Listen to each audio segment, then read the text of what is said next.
स्वतःच्या मुलीवर अत्याचाराचा आरोप असलेल्या वडिलांची पुराव्याअभावी निर्दोष मुक्तता.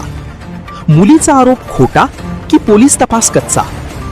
पोटच्या मुलीवर लैंगिक अत्याचार केल्याचा गंभीर आरोप असलेल्या एका पित्याची पुराव्याअभावी निर्दोष मुक्तता करण्याचा निकाल पुणे न्यायालयाने दिला आहे. वाकड पोलीस ठाण्याच्या हद्दीत घडलेल्या या घटनेने संपूर्ण परिसरात मोठी खळबळ उडवून दिली होती.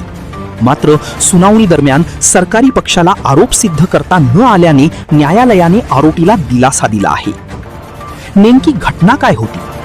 काही काळापूर्वी वाकड परिसरात एका अल्पवयीन मुलीने आपल्या वडिलांविरुद्ध लैंगिक छळाची तक्रार दाखल केली होती.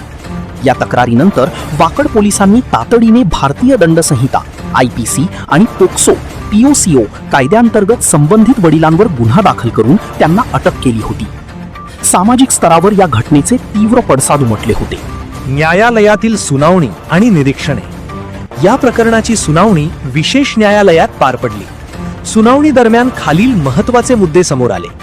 पुराव्यांची कमतरता, सरकारी पक्षाने सादर केलेले साक्षीदार आणि फिर्यादीच्या जबाबातील तफावत न्यायालयाच्या निदर्शनास आली.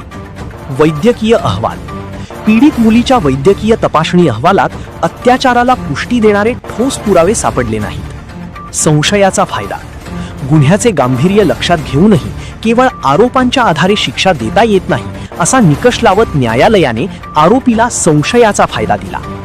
न्यायालयाचा निकाल. दोन्ही बाजूंचा युक्तिवाद ऐकल्यानंतर न्यायालयाने स्पष्ट केले की आरोपी विरुद्ध लावण्यात आलेले आरोप सिद्ध करण्यासाठी लागणारे सबळ तांत्रिक आणि प्रत्यक्ष पुरावे उपलब्ध नाहीत. परिणामी पुराव्याअभावी संबंधित वडिलांची या प्रकरणातून सन्मानपूर्वक निर्दोष मुक्तता करण्यात आली. वाकड पोलिसांकडून या प्रकरणाचा तपास करण्यात आला होता. मात्र आता न्यायालयाच्या या निकालामुळे या प्रकरणाला वेगळे वळण मिळाले आहे.